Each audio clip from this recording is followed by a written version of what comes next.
Today's review is all about the Mercedes-Benz GLK, and we get to do a 2-day road trip from Montreal all the way to Toronto with 2 different versions. The big news for this year is the fact that they've included a 4-cylinder turbocharged diesel engine, the very first 4-cylinder turbo diesel in a compact SUV. So we're going to drive that version called the 250 from Montreal to Kingston. Then on day 2, we take the regular gasoline, the 350, from Kingston to Toronto.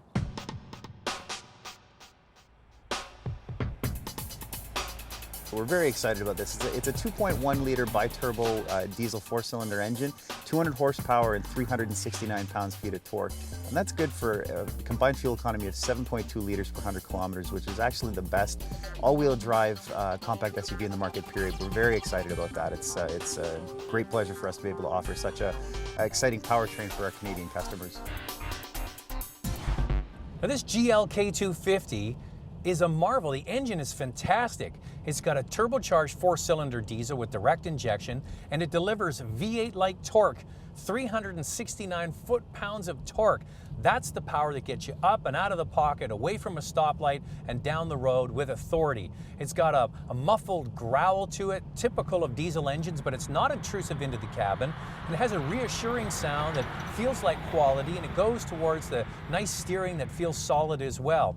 Now, horsepower is a different story. 200 horsepower. Horsepower is what you use when you're passing at higher speeds on the highway. So there is a bit of a compromise with the diesel. If you do a lot of highway runs, maybe the gas version is going to be better. But for a lot of people who use a small SUV like this in the city, V8-like torque with 4-cylinder efficiency, that's something that a lot of people will enjoy.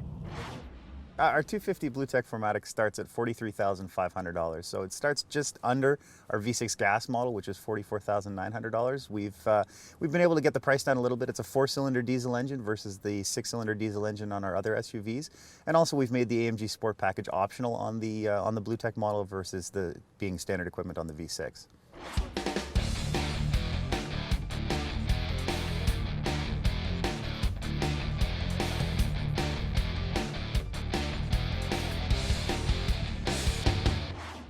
Well, end of day 1, our run from Montreal through Ottawa and down here to Kingston, exactly 400 kilometers, and we did 7.1 liters per 100K as our average fuel economy, which is pretty remarkable. We were doing 60K, 80K, even as high as 120 kilometers an hour on different versions of our route here, and it performed perfectly. It really enhances the feel that this Mercedes already has. It feels solid and well put together. The torque from the engine and that mild burble from the 4-cylinder turbocharged engine doesn't detract, it actually adds and enhances the way the vehicle feels. So if you're somebody that's into having a Mercedes-Benz, but also likes the idea of having lots of torque and not using a lot of fuel, the diesel's the way to go. Tomorrow we pick up the 3.5 liter V6, now with direct injection technology, and take it down to Toronto. Well, it is a beautiful second day of our road trip here. We're taking off from Kingston. We're heading into Toronto with the V6 model. I should point out before we get going that this isn't just an introduction of the diesel, it's also a mid-cycle refresh, which means they update the outside and the inside of the vehicle. It has a more aggressive front end with larger air openings and also more chrome accents on the front. Same with the back. You get the chrome sill on the bumper, the roof rails, and the nice accent down the side with chrome. That all looks fantastic. Now the V6 model, the 350, comes standard with the AMG appearance package, and to save money on the diesel, they don't include that. And it's really worth getting, and it's only $1,100 more. And the biggest change are the wheels. You go from 19-inch wheels up to 20-inch wheels. There's a few other accents that are thrown in as well, but it really offsets this edgy-looking vehicle. So we're going to get going in the gas, find out how it differs in ride and feel to the diesel, and we'll wrap up our mileage on that vehicle in Toronto.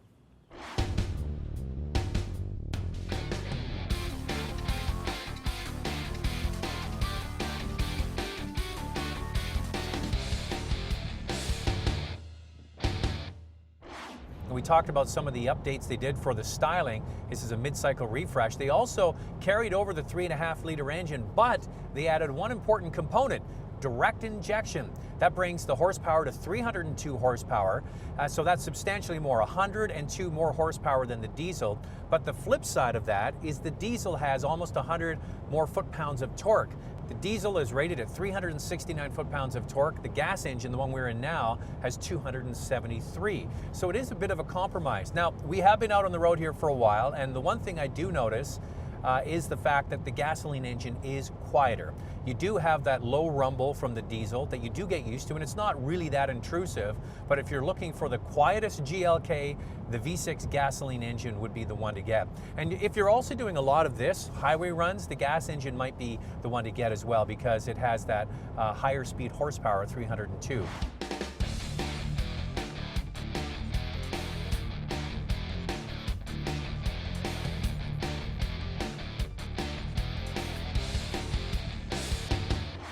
Well, it's been quite a couple of days, 2-day road trip with a couple of prime ministers.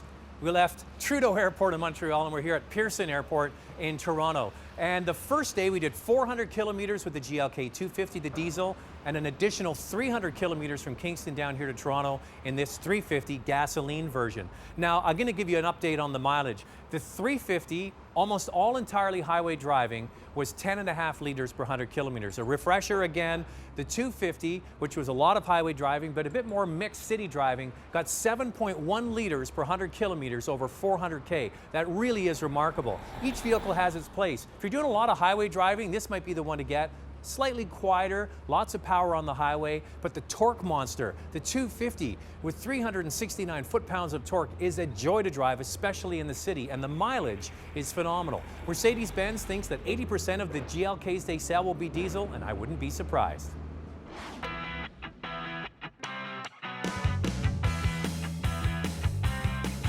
Want more? Extended reviews of many of our segments are available online at drivingtelevision.com.